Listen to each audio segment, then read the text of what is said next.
ಎಲ್ರಿಗೂ ನಮಸ್ಕಾರ. ಮಿರ್ಜಾ ಪಲಗನಿಂದ ಯೂಟ್ಯೂಬ್ ಚಾನಲ್ಗೆ ತಮ್ಮೆಲ್ಲರಿಗೂ ಮತ್ತೊಮ್ಮೆ ಸ್ವಾಗತ. ಯಾರಿಗೆ ನನ್ನ ಕಂಟೆಂಟ್ ನಿಜವಾಗ್ಲೂ ಇಷ್ಟ ಆಗ್ತಿದೆ ದಯವಿಟ್ಟು ಚಾನಲ್ನ ಸಬ್ಸ್ಕ್ರೈಬ್ ಮಾಡಿ ನನಗೆ ಸಪೋರ್ಟ್ ಮಾಡಿ ಅಂತ ಕೇಳ್ಕೊಂತ ವಿಡಿಯೋನ ಸ್ಟಾರ್ಟ್ ಮಾಡ್ತೀನಿ. ಇತ್ತೀಚಿನ ದಿನಗಳಲ್ಲಿ ಕೃಷಿ ಭೂಮಿನ ಮಾರೋದು ಒಂಥರ ಟ್ರೆಂಡ್ ಆಗಿ ನಡೀತಾ ಇದೆ. ಸಹಿಸೋಕಾಗದೇ ಇರೋಷ್ಟು ಒತ್ತಡ ಇದ್ರೂನು, ತೀರ್ಸೋಕಾಗದೇ ಇರೋಷ್ಟು ಸಾಲ ಇದ್ರೂನು ನಮ್ ಹಳ್ಳಿ ಜನಕ್ಕೆ ಸಿಟಿಲಿ ಸೆಟ್ಲ್ ಆಗ್ಬೇಕು ಅನ್ನೋದು ಮಾತ್ರ ಒಂದು ಒಳ್ಳೆ ದೊಡ್ಡ ಮುಖ್ಯ ಗುರಿ ಆಗಿದೆ ಅಂತಾನೆ ಹೇಳ್ಬೋದು. ಆದ್ರೆ ನಮ್ಗೆಲ್ಲರಿಗೂ ಗೊತ್ತಿರೋ ತರಾನೇ ಈ ಸೆಲೆಬ್ರಿಟೀಸ್ ನ ತಗೊಳ್ಳಿ, ನೀವೆಲ್ಲರೂ ತುಂಬಾ ಜನ ಸೆಲೆಬ್ರಿಟಿ ಫಾಲೋವರ್ಸ್ ಇರ್ತೀರಾ. ತುಂಬಾ ಅರ್ನ್ ಮಾಡೋರು ಎಲ್ಲಿ ಇನ್ವೆಸ್ಟ್ ಮಾಡ್ತಾರೆ? ಅಗ್ರಿಕಲ್ಚರ್ ಲ್ಯಾಂಡ್ ಮೇಲೆನೆ ಇನ್ವೆಸ್ಟ್ ಮಾಡ್ತಾರೆ. ಒಂದು ನಮ್ಮ ನಿರ್ಮಲಾ ಸೀತಾರಾಮನ್ ಅವರು ಟ್ಯಾಕ್ಸ್ ಇಲ್ದಂಗೆ ಇಟ್ಟಿರೋದು ಒಂದು ಕಾರಣ ಇದ್ರೂನು ಅವರಿಗೆ ಗೊತ್ತು ಮುಂದಿನ ಭವಿಷ್ಯದಲ್ಲಿ ಯಾವುದಕ್ಕೆ ತುಂಬಾ ಬೆಲೆ ಬಾಳುವಂತದ್ದು ಅಂತಂದ್ರೆ ಕೃಷಿ ಭೂಮಿ ಅನ್ನೋದೇ. ಒಂದು ಚೆನ್ನಾಗಿ ನೆನಪಲ್ಲಿ ಇಟ್ಕೊಳ್ಳಿ, 1 ಎಕರೆ ಜಮೀನ್ ಇಟ್ಕೊಂಡ್ರೆ ನೀವು ಮುಂದಿನ ಒಂದು 10 ವರ್ಷ ಕಳೀತು ಅಂತಂದ್ರೆ ಅದಕ್ಕೆ 1 ಕೋಟಿ ಬೆಲೆ ಬಾಳೋದ್ರೂ ಆಶ್ಚರ್ಯ ಪಡೋ ಅವಶ್ಯಕತೆ ಇಲ್ಲ. ಅದೇ ಕಾರಣದಿಂದನೇ ನಮ್ಮ ಸೆಲೆಬ್ರಿಟೀಸ್ ಆಗಿರ್ಬೋದು, ಪೊಲಿಟಿಷಿಯನ್ಸ್ ಆಗಿರ್ಬೋದು, ಕಾರ್ಪೊರೇಟ್ ಪೀಪಲ್ ಯಾರೇ ಆಗಿರ್ಬೋದು, ದುಡ್ಡಿರೋರು ಇಲ್ಲಿ ಇನ್ವೆಸ್ಟ್ ಮಾಡ್ತಿದ್ದಾರೆ. ಈವನ್ ಗೋಲ್ಡ್ ಗಿಂತ ಜಾಸ್ತಿ ಇತ್ತೀಚಿನ ದಿನಗಳಲ್ಲಿ ಇನ್ವೆಸ್ಟ್ ಮಾಡೋದು ಅಂತಂದ್ರೆ ಅದು ಆ ಕೃಷಿ ಭೂಮಿ ಮೇಲೆ. ಹಾಗಿದ್ದಾಗ ನಮ್ ಹಳ್ಳಿ ಜನ ಮಾತ್ರ, ಅಂದ್ರೆ ನಮ್ಮ ರೈತರು ಮಾತ್ರ ಕೃಷಿ ಭೂಮಿನ ಮಾರೋದಿಕ್ಕೆ ಸಿದ್ಧರಾಗಿದ್ದಾರೆ. ಆದ್ರೂ ಕ್ಷಣಿಕ ಸುಖಕ್ಕೋಸ್ಕರ ಎಷ್ಟೋ ಪಾರಂಪರಿಕದಿಂದ ಬಂದಿರ್ತಕ್ಕಂತಹ ನಮ್ಮ ಇತಿಹಾಸವನ್ನ ಹೇಳುವಂತಹ ಆ ಭೂಮಿನ ಮಾರ್ಬಿಟ್ಟು ಜೀವನದಲ್ಲಿ ಏನ್ ಸಾಧನೆ ಮಾಡ್ಬೇಕು ಅನ್ಕೊಂಡಿದ್ದಾರೆ ಅಂತ ನಿಜವಾಗ್ಲೂ ನನಗಂತೂ ಅರ್ಥ ಆಗ್ತಿಲ್ಲ. ಇವತ್ತು ನಮ್ ಹತ್ರ ಅದು 1 ಗುಂಟೆ ಇರ್ಬೋದು ಅಥವಾ 1 ಎಕರೆ ಇರ್ಬೋದು, 10 ಎಕರೆ ಇರ್ಬೋದು ಇರೋ ಜಮೀನು, ಅದು ಒಂದು just small piece of land ಅಲ್ಲ. ಅದು ನಮ್ಮ ಇತಿಹಾಸನ ಹೇಳುತ್ತೆ. ನಮ್ ಹಿರಿಯರು ಕಷ್ಟಪಟ್ಟು ದುಡಿದು ನಮ್ಗೋಸ್ಕರ ಇಟ್ಟಿರೋದು. ಒಂದನ್ ಚೆನ್ನಾಗಿ ಅರ್ಥ ಮಾಡ್ಕೊಳ್ಳಿ, ನಮ್ ಜನರೇಷನ್ ಅವರು ನಮ್ ಕೈಯಲ್ಲಂತೂ ಖಂಡಿತ ನಮ್ಮ ಹಿರಿಯರು ಸಂಪಾದನೆ ಮಾಡ್ದಂಗೆ ಆಸ್ತಿ ಪಾಸ್ತಿಗಳನ್ನ ಸಂಪಾದನೆ ಮಾಡಿ ಇಡಕ್ ಆಗೋದಿಲ್ಲ. ಹಾಗಿದ್ದಾಗ ನಮ್ ಹಿರಿಯರು ಕೊಟ್ಟಿರ್ತಕ್ಕಂತಹ ಆ ಭೂಮಿನ ಮಾರ್ಬಿಟ್ಟು ಕಳ್ಕೊಳ್ಳೋ ರೈಟ್ ಸಹ ನಮ್ಗಿಲ್ಲ. ಅವರು ಏನಕ್ಕೆ ಅವರು ನಿಸ್ವಾರ್ಥವಾಗಿ ನಮ್ಮ ಮಕ್ಕಳಿಗಾಗಿ ಮೊಮ್ಮಕ್ಕಳಿಗಾಗ್ಲಿ ಇದಿರ್ಬೇಕು ಅಂತ ಹೇಳಿ ಮಾಡಿಟ್ಟೋದ್ರು. ಆತರ ನಮ್ ಜನರೇಷನ್ ಅವ್ರು ಯಾಕೆ ಯೋಚನೆ ಮಾಡಲ್ಲ? ಅಟ್ಲೀಸ್ಟ್ ನಮ್ ಕೈಯಲ್ಲಿ ಭೂಮಿ ಮಾಡಕ್ ಆಗಿಲ್ಲ ಅಂತ ಅಂದ್ರೂನು ಪರವಾಗಿಲ್ಲ, ಅಟ್ಲೀಸ್ಟ್ ಇರೋದನ್ನ ಉಳಿಸ್ಕೊಂಡು ನನ್ ಮುಂದಿನ ಜನರೇಷನ್ ನಾನು ಕೊಡ್ತೀನಪ್ಪ ಅನ್ನೋ ಒಂದು ಆಲೋಚನೆ ಕೂಡ ನಮ್ಮಲ್ಲಿ ಬರ್ತಾ ಇಲ್ಲ.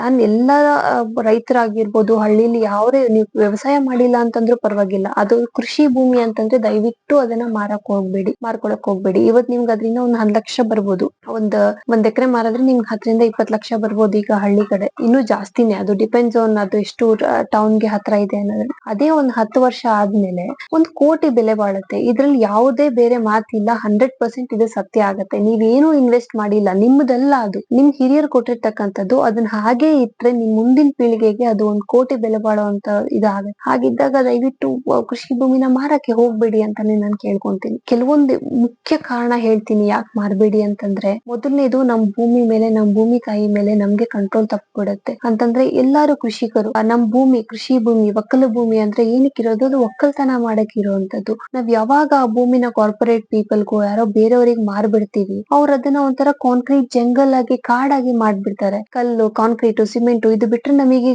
ಹಸಿರು ಇದೆಲ್ಲ ಏನು ಕಾಣದೇ ಇಲ್ಲ. ಹಾಗಿದ್ದಾಗ ಅದು ನಮ್ ಕೈಯಲ್ಲಿ ಇದೆ. ಎಲ್ಲಾ ರೈತರು ಒಂದಾಗ್ಬೇಕು. ದಯವಿಟ್ಟು ಭೂಮಿನ ಮಾರಕ್ ಹೋಗ್ಬಿಡಿ. ಏನ್ ತಲೆ ಮೇಲೆ ಬೀಳುವಂತ ಕಷ್ಟಗಳು ಏನು ಮನುಷ್ಯನಿಗೆ ಬರೋದಿಲ್ಲ. ಈ ಜಗತ್ತಲ್ಲಿ ದುಡ್ಡು ಮಾಡೋದು ಅಷ್ಟು ಒಂದೇನು ಕಷ್ಟಕರವಾದ ಕೆಲಸ ಅಲ್ಲ. ಬಟ್ ಏನಂದ್ರೆ ಜನರುಗಳ ಈಗೋ ಮಧ್ಯೆ ಹೋಗ್ಬಿಟ್ಟು, ಇಲ್ಲ ಅಫಿಷಿಯಲ್ ಆಗಿ ಓದ್ಬಿಟ್ಟು ಏನಾದ್ರು ಒಂದು ಜಾಬ್ ತಗೊಂಡೇ ದುಡಿಮೆ ಮಾಡ್ಬೇಕು ಅನ್ನೋ ಒಂದು ರಾಂಗ್ ಮೈಂಡ್ ಸೆಟ್ ಇಂದ ಇಷ್ಟೆಲ್ಲ ಕಷ್ಟಗಳ ಅನುಭವಿಸ್ತಾ ಇರೋದು ಮಿಡ್ಲ್ ಕ್ಲಾಸ್ ಅಲ್ಲೇ ಇದ್ದೋಗ್ತಾ ಇರೋದಕ್ಕೆ ಇದು ಒಂದು ತುಂಬಾ ಮುಖ್ಯ ಕಾರಣ ಅಂತಾನೆ ಹೇಳ್ಬೋದು. ಎರಡನೇ ಇಂಪಾರ್ಟೆಂಟ್ ಥಿಂಗ್ ಅಂತಂದ್ರೆ ಫುಡ್ ಸೆಕ್ಯೂರಿಟಿ. ಪಾಪ್ಯುಲೇಷನ್ ಜಾಸ್ತಿ ಆಗ್ತಿದೆ, ಅದಕ್ಕೆ ತಕ್ಕನಾಗಿ ನಮ್ಮ ಪ್ರೊಡಕ್ಷನ್ ಸಹ ಜಾಸ್ತಿ ಆಗ್ಬೇಕು ಅಂತ ಹೇಳ್ತೀವಿ. ಹಾಗಾಗ್ಬೇಕು ಅಂದ್ರೆ ಭೂಮಿ ಇರ್ಬೇಕಲ್ವಾ?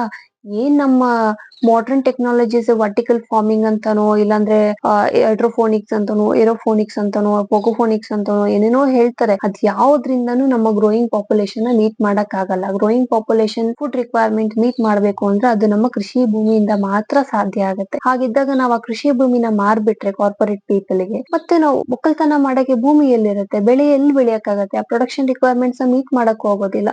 ನಿಸ್ವಾರ್ಥವಾಗಿ ದುಡಿಯೋರು ನಮ್ಮ ರೈತರು. ನಿಮ್ಮ ನಿಸ್ವಾರ್ಥವಾಗಿ ದುಡಿಯೋ ಭೂಮಿನ ನೀವು ಹಾಳ್ ಮಾಡ್ಬಿಟ್ರೆ ದೇವ್ರು ನಿಜವಾಗ್ಲೂ ನಮ್ಮನ್ನ ಕ್ಷಮಿಸೋದಿಲ್ಲ. ಭೂಮಿ ತಾಯಿ ಯಾವತ್ತೂ ನಮ್ಮನ್ನ ಕ್ಷಮಿಸೋದಿಲ್ಲ.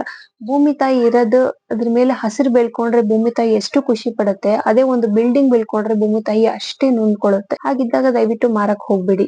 ಅಂಡ್ ಮೂರನೇ ಇಂಪಾರ್ಟೆಂಟ್ ಕಾರಣ ಏನಕ್ಕೆ ಮಾರ್ಬೇಡಿ ಅಂತ ಹೇಳ್ತೀನಿ ಅಂತಂದ್ರೆ, ಅದು ನಮ್ಮ ಫ್ಯೂಚರ್ ಜನರೇಷನ್ ಅಫೆಕ್ಟ್ ಮಾಡುತ್ತೆ. ಇವತ್ತು ಮೇ ಬಿ ನಿಮ್ಗೆ ಇಷ್ಟ ಇಲ್ಲದೆ ಇರ್ಬೋದು, ನಿಮ್ಗೆ ವ್ಯವಸಾಯದ ಅರಿವಿಲ್ಲದೆ ಇರ್ಬೋದು, ಅಥವಾ ಈಗಿರೋ ಸಮಾಜದಲ್ಲಿ ವ್ಯವಸಾಯಕ್ಕೆ ನಿಮ್ಗೆ ನೀವು ಕೃಷಿ ಪಡ್ತಿರೋ ಇದಕ್ಕೆ ತಕ್ಕ ಬೆಲೆ ಸಿಗ್ತಿಲ್ಲ ಅಂತ ನೀವು ವ್ಯವಸಾಯ ಮಾಡೋದು ನಿಲ್ಸಿರ್ಬೋದು, ಸಿಟಿಗಳಲ್ಲಿ ಸೆಟ್ಲ್ ಆಗಿರ್ಬೋದು. ಸಿಟಿಯಲ್ಲಿ ಸೆಟ್ಲ್ ಆದ್ಮೇಲೆ ಏನ್ ನಮ್ಮ ಫ್ಯೂಚರ್ ಒಂದ್ 2-3 ಜನರೇಷನ್ ಆರಾಮಾಗಿ ಅಲ್ಲೇ ಇದ್ದು ಬದುಕಿ ಮಾಡೋಷ್ಟು ನಾವು ಅರ್ನ್ ಮಾಡಿ ಇಡಕ್ ಆಗೋದಿಲ್ಲ. ಅಂಡ್ ಮೋರ್ ಓವರ್, ನಿಮಗೆ ಸಿಟಿ ಜೀವನ ಇಷ್ಟ ಆಗಿದೆ, ಹಳ್ಳಿ ಜೀವನ ಇಷ್ಟ ಆಗಿಲ್ಲ, ನಿಮ್ಮ ಮಕ್ಕಳಿಗೋ ನಿಮ್ಮ ಮೊಮ್ಮಕ್ಕಳಿಗೋ ಅಥವಾ ಅವ್ರ ಮರಿ ಮಕ್ಕಳಿಗೋ ಆ ಸಿಟಿ ಜೀವನ ಇಷ್ಟ ಆಗದೆ ಇರ್ಬೋದು. ಅವ್ರು ಯಾವತ್ತೋ ಒಂದಿನ ವಾಪಸ್ ಹಳ್ಳಿಗ್ ಬಂದು ನನ್ನ ವ್ಯವಸಾಯ ಮಾಡ್ಕೋಬೇಕಪ್ಪ ಅಂತ ಅಂದಾಗ ಅದ್ ನೀವ್ ಸಂಪಾದನೆ ಮಾಡಿರೋದಲ್ಲ, ಅದು ನಿಮ್ಮ ಹಿರಿಯರ್ ಸಂಪಾದನೆ ಮಾಡಿರೋದು. ಅಟ್ಲೀಸ್ಟ್ ಹಾಗೆ ಇದ್ರೆ ಅವ್ರಿಗೊಂದು ಆಧಾರ ಅನ್ನೋದಿರುತ್ತೆ. ಅದು ಇಲ್ಲ ಅಂತಂದ್ರೆ ಸಿಟಿಯಲ್ಲಿ ಒಂದ್ಸಲ ಬಂದ್ಬಿಟ್ರೆ ಹೊರಗೆ ಹೋಗಿ ಏನಾದ್ರು ಕೆಲಸ ಮಾಡಿದ್ರೆ ಅಷ್ಟೇ ದುಡ್ಡು, ಇಲ್ಲಾಂದ್ರೆ ಇಲ್ಲ. ಅಟ್ಲೀಸ್ಟ್ ಹಳ್ಳಿನಲ್ಲಿ ಭೂಮಿ ಇದ್ರೆ ಮಳೆ ಬಂದಾಗ ಏನೋ ಒಂದ್ ಬೀಜ ಚೆಲ್ಕೊಂಡ್ರೆ ತಿನ್ನಕ್ಕೂ ಉಣ್ಣಕ್ಕೂ ಸ್ವಲ್ಪನಾದ್ರೂ ಅವ್ರು ಅರ್ನ್ ಮಾಡ್ಕೊಳಕ್ ಆಗತ್ತೆ. ಇವತ್ತು ರಿಚ್ ಪೀಪಲ್ ಅವ್ರು 10 ವರ್ಷ ಆದ್ಮೇಲೆ ಅವ್ರು ರಿಚ್ ಆಗೇ ಇರೋದಿಲ್ಲ. ಇವತ್ತು ಯಾರು ಬಡವ್ರು ಇದಾರೆ ಅವ್ರು 10 ವರ್ಷಕ್ಕೆ ಅವ್ರು ಬಡವರಾಗೇ ಇರೋದಿಲ್ಲ. ಎಲ್ಲಾ ಟ್ರೆಂಡ್ ಚೇಂಜ್ ಆಗ್ತಾನೆ ಇರುತ್ತೆ, ಅದನ್ನ ಗಮನಿಸ್ಕೊಬೇಕು.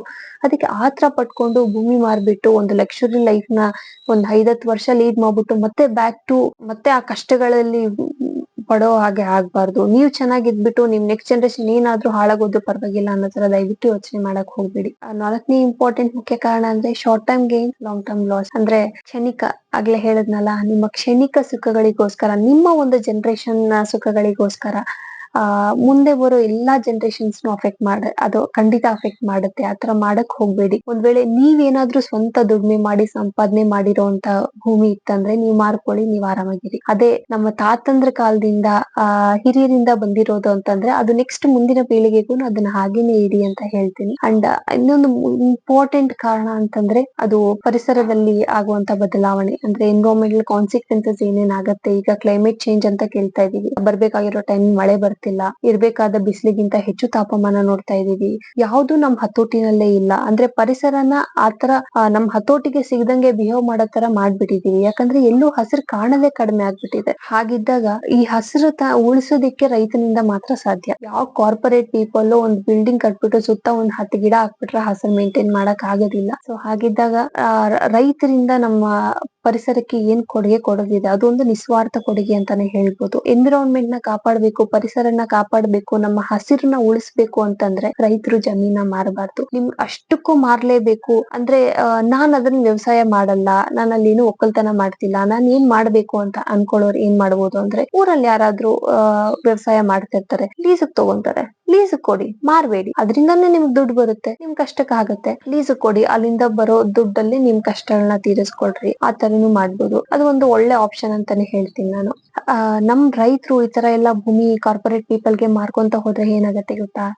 ಇಷ್ಟ ದಿನ ಆರಾಮಾಗಿ ಹಳ್ಳಿಲಿ ಕೂಲಿ ಕೆಲಸ ಮಾಡ್ಕೊಂಡು ಊರಲ್ಲೇ ಇದ್ದು ಸುಖವಾಗಿದ್ದವರು ಈಗ ನಾನ್ ನೋಡ್ತಿರೋದು ನಮ್ದು ಕೋಲಾರ ನಿಯರ್ ಹಳ್ಳಿನೇ. ಕೋಲಾರ ಸುತ್ತಮುತ್ತ ಈ ನರಸಾಪುರ ಅಂತ ಬರುತ್ತೆ, ಅಲ್ಲಿ ತುಂಬಾನೇ ಇಂಡಸ್ಟ್ರಿಯಲ್ ಏರಿಯಾ ಡೆವಲಪ್ ಆಗ್ಬಿಟ್ಟಿದೆ. ಅದು ಇದು ಕಂಪನೀಸ್ ಬಂದಿದೆ. ನೈಟ್ ಶಿಫ್ಟ್ ಗಳಿಗೆ ಡ್ಯೂಟಿಗೆ ಹೋಗ್ತಿದ್ದಾರೆ. ಓಕೆ, ಹೋಗ್ತೀರಾ, 10,000 ಕೊಡ್ತಾರೆ ತಿಂಗಳಿಗೆ. ನಿಮ್ ಆರೋಗ್ಯದ ಬಗ್ಗೆ ಯೋಚನೆ ಮಾಡ್ಬೇಕಲ್ವಾ? ಅದೇ ನಾವು ಕೂಲಿ ಕೆಲಸ ಮಾಡಿದ್ರೆ ಆರೋಗ್ಯ ಅಷ್ಟೊಂದು ಹದಗೆಡಲ್ಲ, ಆದ್ರೆ ನೈಟ್ ಡ್ಯೂಟಿ ಮಾಡಿದ್ರೆ ನಿಮ್ ಆರೋಗ್ಯ ಹದಗೆಡುತ್ತೆ. ಕಾರ್ಪೊರೇಟ್ ಪೀಪಲ್ ನಮ್ಮನ್ನ ಎಕ್ಸ್ಪ್ಲೋರ್ ಮಾಡಕ್ಕೆ ನೋಡ್ತಾರೆ. ಸೊ ಇವತ್ ಏನ್ ನೀವು ಭೂಮಿ ಮಾರಿರ್ತೀರಲ್ವಾ, ಅವರಿಗೆ ಮುಂದಿನ ನಮ್ಮ ಜನರೇಷನ್ ಅವರು, ನಮಗ್ ಗೊತ್ತಿಲ್ಲ, ನಮ್ಮ ಮಕ್ಳು ನಮ್ ತರಾನೇ ಓದ್ತಾರ, ಒಳ್ಳೆ ಹುದ್ದೆಯಲ್ಲಿ ಇರ್ತಾರ, ಅವೆಲ್ಲ ನಮ್ ಕೈಯಲ್ಲಿ ಇಲ್ವಲ್ಲ. ಸೊ ಅಟ್ಲೀಸ್ಟ್ ಒಂದು ಭೂಮಿ ಅಂತ ಇದ್ರೆ ಅವ್ರಿಗೆ ಏನೋ ಒಂದು ಆಪ್ಷನ್ ಇದ್ದಂಗೆ ಅದು. ಓಕೆ, ಅವರು ಅಟ್ಲೀಸ್ಟ್ ಅಗ್ರಿಕಲ್ಚರ್ ಮಾಡ್ಬೋದು ಅಂತ. ಇಲ್ಲ ಅಂತಂದ್ರೆ ಪರಿಸ್ಥಿತಿ ಹೇಗಾಗತ್ತೆ ನಮ್ ಹಳ್ಳಿ ಜನದ್ದು ಅಂತಂದ್ರೆ, ನಮ್ಮ ಭೂಮಿಯಲ್ಲಿ ಇನ್ನೊಬ್ರಿಗೆ ಮಾರ್ಬಿಟ್ಟಿದೀಯಾ, ಈಗ ನಮ್ ಭೂಮಿ ಅಂತ ಹೇಳ್ಕೊಳಕ್ಕೂ ಆಗೋದಿಲ್ಲ. ಆ ಭೂಮಿಯಲ್ಲೇ ನಮ್ ಮಕ್ಕಳು ನಮ್ಮ ಮೊಮ್ಮಕ್ಕಳು ಕೂಲಿ ಕೆಲಸ ಮಾಡ್ತಿದ್ರೆ ನಮಗ್ ನೋಡಕ್ ಹೇಗ್ ಅನ್ಸುತ್ತೆ ಹೇಳಿ? ಅವ್ನ್ದು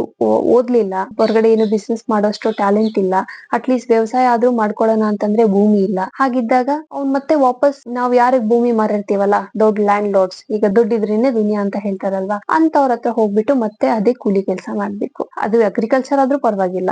ಈ ನಮ್ಮ ಕಾರ್ಪೊರೇಟ್ ಪೀಪಲ್ ಅಗ್ರಿಕಲ್ಚರ್ ನಾನು ಬಿಸ್ನೆಸ್ ಮಾಡಾಕ್ತಾ ಇದ್ದಾರೆ. ಹಾಗಿದ್ದಾಗ ಯಾವ್ದೋ ಒಂದು ಫ್ಯಾಕ್ಟ್ರಿನೋ ಟೌನ್ ಅಲ್ಲಿ ಬಂದು ಆ ಕೆಲ್ಸ ಈ ಕೆಲ್ಸ ಆ ತರ ಪರದಾಡೋದನ್ನ ನೀವು ನೋಡಕ್ ನಿಜವಾಗ್ಲೂ ಇಷ್ಟ ಪಡ್ತೀರಾ? ಪಡಲ್ಲ. ಯಾವ ತಂದೆ ತಾಯಿನೂ ಯಾವ ಅಜ್ಜಿ ತಾತನೂ ಆತರ ಇಷ್ಟ ಪಡೋದಿಲ್ಲ. ಹಾಗಿದ್ದಾಗ ನಮ್ಮ ಪಾರಂಪರೆಯಿಂದ ಬಂದಂತಹ ಭೂಮಿನ ಉಳಿಸ್ರಿ, ನಮ್ಮ ಕೃಷಿ ಭೂಮಿನ ಉಳಿಸ್ರಿ ಅಂತಾನೆ ಬೇಡ್ಕೊಂತೀನಿ ನಾನು. ಈ ದೊಡ್ಡ ದೊಡ್ಡ ರಿಚ್ ಪೀಪಲ್ ಏನಕ್ಕೆ ಅವ್ರು ಇನ್ನೂ ರಿಚ್ ಆಗ್ತಿದ್ದಾರೆ ಅಂದ್ರೆ ಅವ್ರು ಇವತ್ತು ಏನ್ ನಡೀತಿದೆ ಸೊಸೈಟಿಲಿ ಅಂತ ಯೋಚನೆ ಮಾಡಲ್ಲ. ಮುಂದೆ 10 ವರ್ಷಕ್ಕೆ ಸೊಸೈಟಿ ಹೇಗಿರುತ್ತೆ ಅಂತ ಯೋಚನೆ ಮಾಡ್ಕೊಂಡು ಹೆಜ್ಜೆ ಇಡ್ತಾರೆ. ಆ ಬದಲಾವಣೆ, ಆ ಆಲೋಚನೆ ನಮ್ಮ ಹಳ್ಳಿ ಜನಕ್ಕೂ ಬರ್ಬೇಕು ಅಂತ ನಾನು ಬೇಡ್ಕೊಂತೀನಿ. ಮುಂದಿನ 10 ವರ್ಷಗಳಲ್ಲಿ ನಿಜ ಹೇಳ್ತೀನಿ, 1 ಎಕರೆ ಜಮೀನ್ ಇಟ್ಕೊಂಡಿರೋನೇ ರಿಚ್ ಪರ್ಸನ್ ಅಂತ ಆಗೋ ಪರಿಸ್ಥಿತಿನೂ ಬರುತ್ತೆ. ದಯವಿಟ್ಟು ಆ ಕಾರಣದಿಂದನಾದ್ರೂ ಭೂಮಿನ ಉಳಿಸ್ಕೊಳ್ರಿ. ಎಲ್ಲಾ ರೈತರು ಒಂದಾಗ್ಬೇಕು, ಒಬ್ರ ಕಷ್ಟಕ್ಕೂ ಇನ್ನೊಬ್ರು ಆಗ್ಬೇಕು. ಹಸಿರನ್ನ ಉಳಿಸಿ, ರೈತರ ಜಮೀನ ಉಳಿಸಿ ಅಂತ ಹೇಳ್ಕೊಂತ ಈ ವಿಡಿಯೋನ ಎಂಡ್ ಮಾಡ್ತೀನಿ. ಈ ವಿಡಿಯೋ ಇಷ್ಟ ಆಗಿದ್ರೆ ದಯವಿಟ್ಟು ಲೈಕ್ ಮಾಡಿ, ಸಬ್ಸ್ಕ್ರೈಬ್ ಮಾಡಿ ಚಾನಲ್ಗೆ. ಇನ್ನ ಇಂತ ವಿಡಿಯೋಸ್ ಮಾಡಕ್ಕೆ ನನ್ಗೆ ಸ್ವಲ್ಪ ಉತ್ಸಾಹ ಬರುತ್ತೆ ಅಂತ ಹೇಳ್ಕೊಂತ ಈ ವಿಡಿಯೋನ ಇಲ್ಲಿಗೆ ನಿಲ್ಲಿಸ್ತೀನಿ. ಧನ್ಯವಾದ.